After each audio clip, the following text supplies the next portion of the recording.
This is a story about a world obsessed with stuff. It's a story about a system in crisis. We're trashing the planet, we're trashing each other, and we're not even having fun. The good thing is that when we start to understand the system, we start to see lots of places to step in and turn these problems into solutions.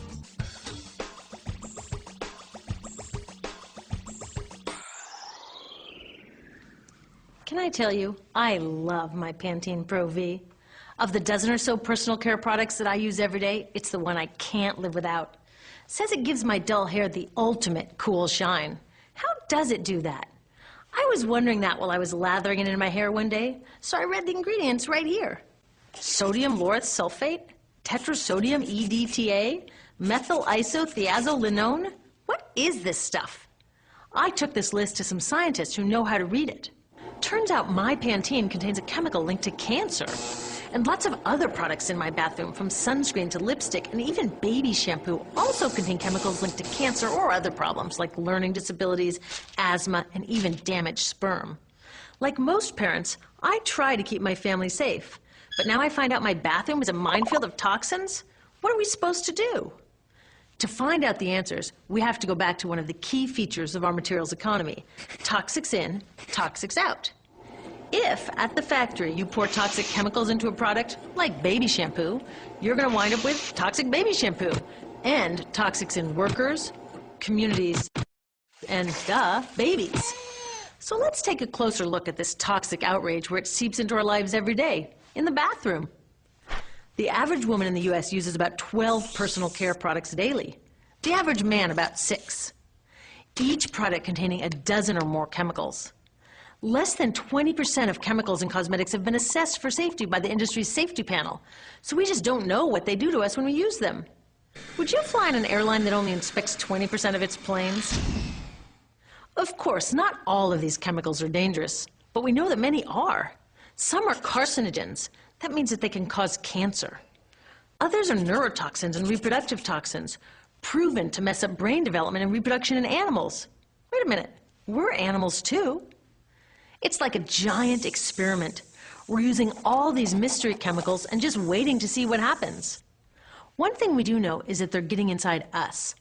I had my body's toxicity levels tested, and I'm loaded with things like mercury, flame retardants, triclosan, and lead. We all are. Even babies are being born pre-polluted.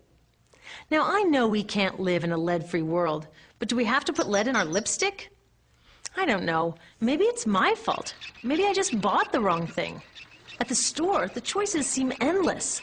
I can get lipstick in 49 shades, or shampoo for hair that's too dry, oily, fine, limp, or frizzy. But what about the choices that really matter? Like the choice to buy products that are safe? It turns out the important decisions don't happen when I choose to take a product off the shelf. They happen when companies and governments decide what products should go on the shelves. So who are these companies? This is Procter & Gamble. They're the ones offering me Herbal Essences, the #2 shampoo in the country. It contains toxic petrochemicals made from oil. Since when is oil an herb? On cosmetics labels, words like herbal, natural, even organic have no legal definition.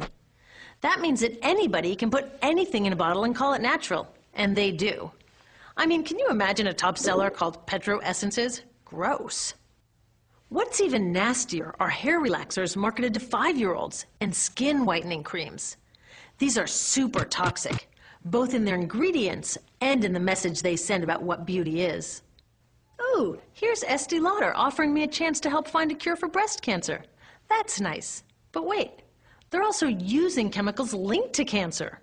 Don't you think the best way for Estee Lauder to fight cancer is to stop using those chemicals in the first place? So really, I get to choose between meaningless claims on a bottle. But these guys get the real choice about what goes into those bottles. And that happens back here, at the factories where they're formulated. Why do the makers of these products use all these toxics? Are they trying to poison us? No, they're just working from a 1950s mindset when people were totally swept up in better living through chemistry. In all that excitement, they forgot to worry about human health impacts. That was years ago, and they are still using these same old toxic chemicals. Today, big cosmetics companies say the doses of poison in their products are small enough to be harmless. Yeah, maybe if you use them once a year. I guess they never get out and see that their products are being used and combined with other products every day. A little toxic dose under your arms, a little more on your hair, on your lips. And workers in nail and hair salons get dosed all day long. So the industry is used to doing things this way, and they can. Because even now that scientists have linked the chemicals they're using to all sorts of problems, there are no laws to get rid of them. You're thinking, really? Come on, nobody's making sure that the stuff we smear all over our bodies is safe? Nope.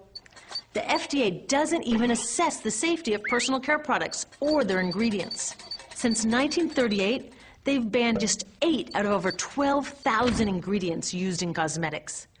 They don't even require that all of the ingredients be listed on the label. Now, this is an example where we can all agree a little more government action would be helpful. This lack of regulation leaves a huge hole that the cosmetics industry is all too happy to fill. They set up their own committee to self-police their products, and compliance with their recommendations is voluntary. So the cosmetics industry is making the rules and then deciding whether or not to follow them. So you see, it isn't our fault that these toxic products are in our bathrooms. It's a whole broken system that's ignoring the simple rule: toxics in, toxics out. But we're not helpless. There are resources online that we can use to protect ourselves by identifying the best possible choices in the store. But the real action is with people working to change the system. Because if we really want to solve this problem, we got to start here with these guys. Women, parents, workers, people all over the country are demanding that Congress pass a new law, giving FDA the power to make sure that our personal care products are safe. We need common sense laws based on the precautionary principle. That means that when you're dealing with hazardous chemicals, just err on the side of caution. Let's not debate how much lead should be allowed in lipstick. Just get the toxic chemicals out of our products. Smarter laws would force companies to get past that old 50s mindset and figure out how to get us all clean and shiny without toxic chemicals. Can they? Totally. Many responsible cosmetics companies are already putting safer products on the market. Green chemists are developing substances that are designed to be safe and non-toxic in the first place. European governments have required the removal of many toxic chemicals, and companies have figured out how to comply. When cosmetics are reformulated to be safe and labeled honestly, then we can feel comfortable with the choices available at the store. We can choose bouncy hair or full hair, shiny lipstick or matte. We can even choose to feel beautiful without using 20 products.